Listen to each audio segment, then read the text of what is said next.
Hello बच्चों, very good morning. सभी बच्चे अच्छे से तैयारी कर रहे होंगे और साथ में आप कई बच्चों का तो सिलेबस ही कंप्लीट हो गया होगा और जहाँ से भी आप लोग तैयारी कर रहे हो उसके अंदर आप लोगों की अब सबसे ज़्यादा ज़रूरत है प्रैक्टिस की। प्रैक्टिस कीजिए, ज़्यादा से ज़्यादा पिछले क्वेश्चंस आप निकालिए। जितने भी पूछे गए आरपीएससी के अंदर जो क्वेश्चन हैं उन्हें निकालें। और एक बात याद रखना आप लोग, जो भी आपकी जेपीएच की जो बुक है, चाहे वो आप 11th-12th के लेवल पे बात करूं तो एसआर सैनी की आती है। दूसरी बात हम बात करें तो ग्रेजुएशन में जो जेपीएच की बुक है उसके एमसीक्यू जो आपके लास्ट में जो क्वेश्चंस है वो जरूर सोल्व करें, क्योंकि आपको यदि पिछले पेपर आप उठाओगे तो आपको क्वेश्चंस मिलेंगे उनमें से।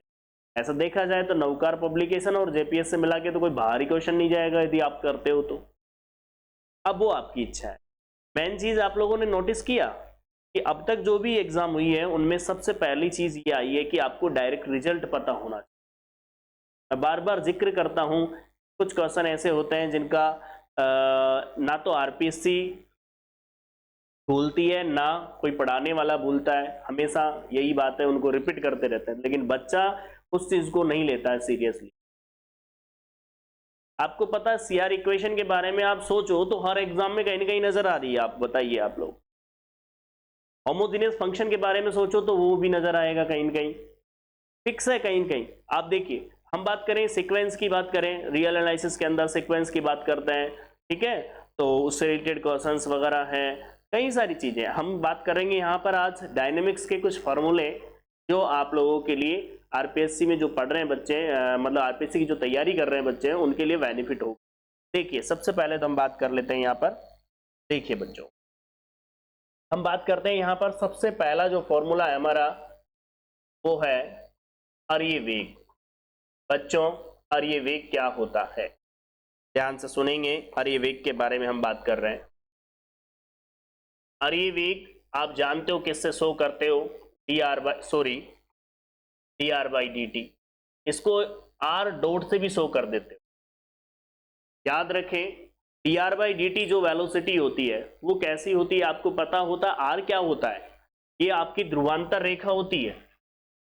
ये आपका ओ पॉइंट हो गया, यहां से यहां तक एक्स दूरी हो गई, ये आपका पी पॉइंट है, ये दूरी आर होती है, ये थीटा होती है, ये कोऑर्डिनेट आर कोमा थीटा होता है। याद रखा करो आप लोग कि D R by D T की बात करता हूं तो आप लोग अच्छे से जानते हो इसके लिए क्यू बिंदु लिया जाता है, ये होता है आर प्लस, ये क्या बन गया आपका, ये आर प्लस डेल आर हो जाता है, ठीक है। तो यहां पर एक सेकेंड रुक जाइए, केवल आपको मैं इसके बारे में बता रहा हूं, ठीक है, सोल्व नहीं कर रहे पर। तो ये ओपी जो होती है वो ध्रुवांतर रेखा से ओ से लेके पी तक की डिस्टेंस आर होती है, ध्यान रखना। तो आप अच्छे से जानते हो यहाँ पर D R by D T को क्या बोला जाता है? अर्य वेग बोला जाता है। क्या बोला जाता है? अर्य वेग। किधर लगता है अर्य वेग? पता है, ओपी की दिशा में, अर्थात जो ध्रुवांतर रेखा है आपकी उसकी दिशा में। किधर लगता है ये? हमेशा ओपी की दिशा, ठीक है। मैं बात करूं सेकंड पॉइंट, अर्य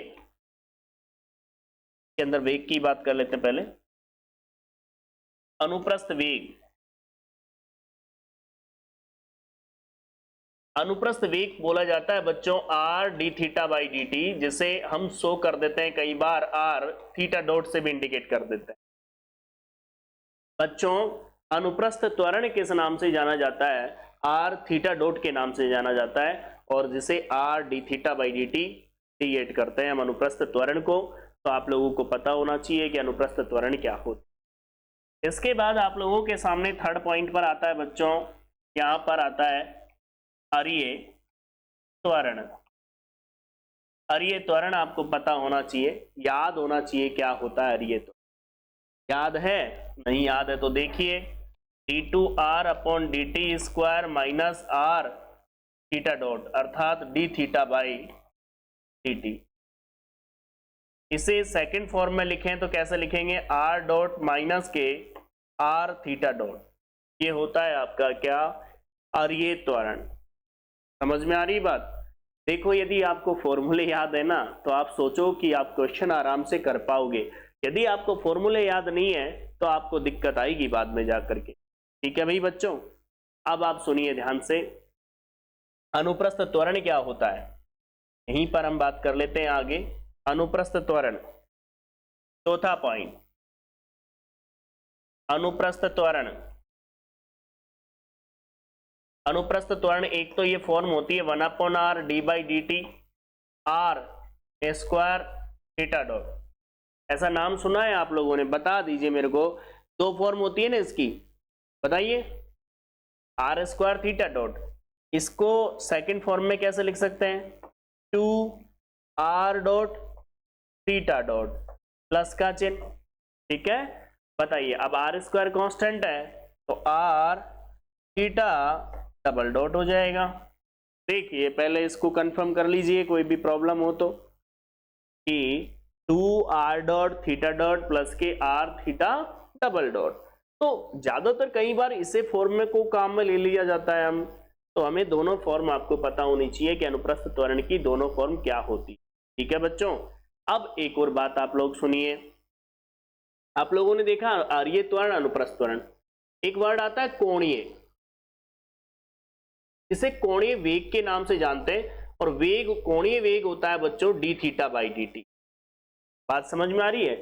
कोणीय वेग क्या होता है? D theta by D T. लेकिन यही चीज स्पर्श रेखा के अकॉर्डिंग बात करूं तो वो कोणीय वेग चेंज हो जाता है, क्योंकि वहां पर साइन की बात आती है, तो वो क्या बन जाता है? D sine by D T बन जाता है। बात समझ में आ रही है? जो चीज D theta by D T काम में आता है ना यहाँ पर, वहां पर D sine by D T काम आता है। आगे चलिए, आप लोगों ने देखा हो तो किसकी बात करूं मैं बात करता हूं यहां पर अगले फॉर्मूले की, जिसे हम बोलेंगे अभिलंबिक, वो स्पर्श रेखीय वेग। क्या बोलेंगे बच्चों? स्पर्श रेखीय वेग। स्पर्श रेखीय वेग को क्या बोलोगे? ds by D T. कई बार आप s डॉट से भी शो कर देते हो, बाकी जनरली तो अपन s इसे ही लिखते हैं, ds बाई डी टी लिखते हैं। अब यदि मैं बात करूं बच्चों स्पर्श रेखीय त्वरण की,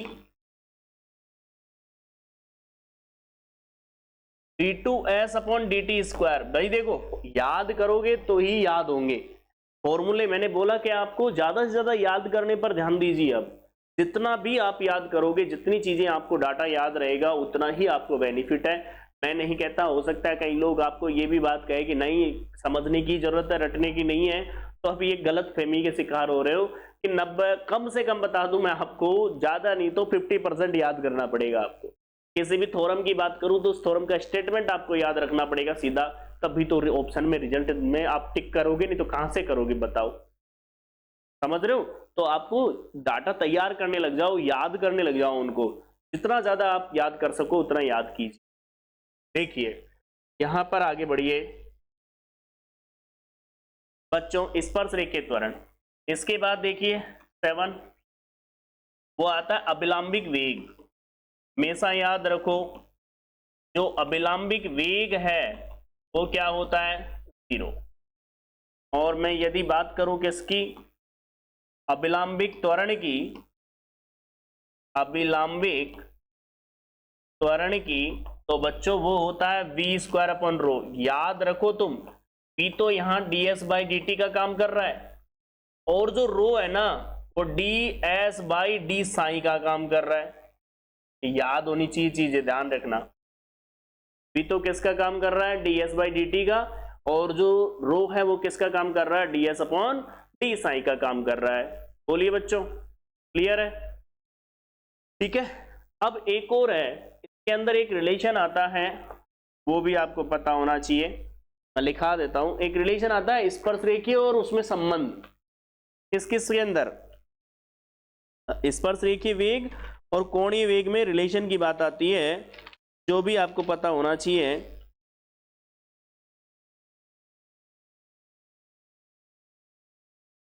वीपी अपॉन आर के रूप में होता है, लिखा है।